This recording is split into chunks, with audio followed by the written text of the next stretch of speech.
নমস্কার বন্ধুরা, সুপ্রভাত। যাই হোক, কালকে একটা ভিডিও দিয়েছিলাম, আপনারা সেটা দেখেছেন।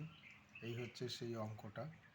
তো ঠিক সেই একই একটা রেক্টেঙ্গুলার ট্যাঙ্কেরই আরেকটা অঙ্ক নিয়ে আসছি। কালকে ছিল হচ্ছে ফিটের হিসাবে, আজকে মিটারে। তাহলে এই হচ্ছে মিটার। মিটারে নিয়ে আসলে পরে কি হবে, অঙ্কটাকে আগে দেখে নিন কি বলছে। বলছে a rectangular tank whose length is 20 metre, breadth is 15 meter and height is 10 meter. Find the water capacity of the tank. তাহলে কালকে যেহেতু যারা যারা এই ভিডিওটা দেখেছে তাদের ভেতরে কিন্তু মোটামুটি বলা চলে একটা ধারণা আছে যে আমরা কি করি, প্রথমে ডান সাইডে এসে একটা করে নিই। সেখানে কি লিখে নিচ্ছি, এল এল মানে জানেন ওই যে লেন্থ উপরে লিখেছি, শর্টে লিখলাম L 20 metre, breadth 15 metre, height 10 metre. আর নিচে যে সে কালকে লিখেছিলাম মনে আছে আইসিকিউ ফিট, দেখুন এইখানে লিখেছি আইসিকিউ এম। আইসিকিউ এম মানে মিটার। তাহলে মিটার যখনই আইসিকিউ এম হয়ে যাবে তখন কিন্তু কালকে ছিল 6.25, আজকে হয়ে যাবে 1000 লিটার্স। এখানে 1000, ব্যাস কমপ্লিট। এইটা মনে রাখতে হবে এই ধ্রুবগুলো, যে ফিট থাকলে পরে 6.2 আর মিটার হলে পরে 1000 লিটার।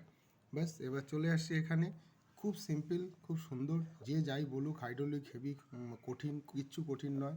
এখানে দেখুন লেখাই রয়েছে যে উই নো, মানে আমরা জানি, we know capacity of the tank.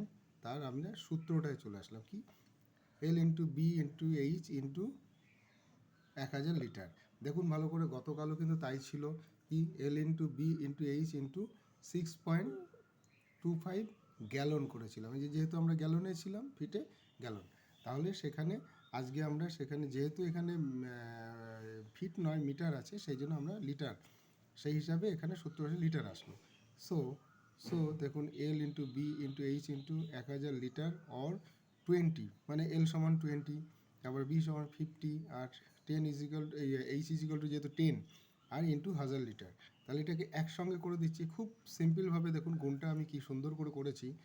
এটা কি আছে, এখানে 1 ধরে নিলাম, এই 1টা আমি শুধু সংখ্যাবাদে শূন্যগুলো ভুলে গেলাম। এই 1 এককে কত, 1, 15 এককে 15, আর 15 দুগুণে 30, এখানে 30 লিখে দিলাম। এবার 30 লেখার পর দেখুন এখানে কটা আছে, একটা শূন্য, এখানে আছে কটা, দুটো শূন্য, আর এখানে আছে 3টে শূন্য। তাহলে 3 2 5টা শূন্য। আমি পরপর 1 2 3 4 5টা শূন্য বসিয়ে দিলাম। তাহলে কত হয়ে গেল, একক, দশক, শতক, হাজার, অযুত, লক্ষ, নিযুত, মানে 30 লক্ষ লিটার। তাহলে water capacity of the tank 30 lakh, তাই তো? একক, দশক, শতক, হাজার, অযুত, লক্ষ, নিযুত। হ্যাঁ, ওকে, 30 লক্ষ। ব্যাস এই হয়ে গেল আরেকটা অঙ্ক। আজকে মোটামুটি সার্কুলার এই রেক্টেঙ্গুলার ট্যাঙ্কের দুটো অঙ্ক হয়ে গেল, একটা ফিট এবং একটা মিটার। দুটো আশা করি খুব ভালোভাবে বোঝা গেছে। আগামী দিনে আবার নিয়ে আসবো সার্কুলার জায়গায় rectangular tank. Okay, thank you.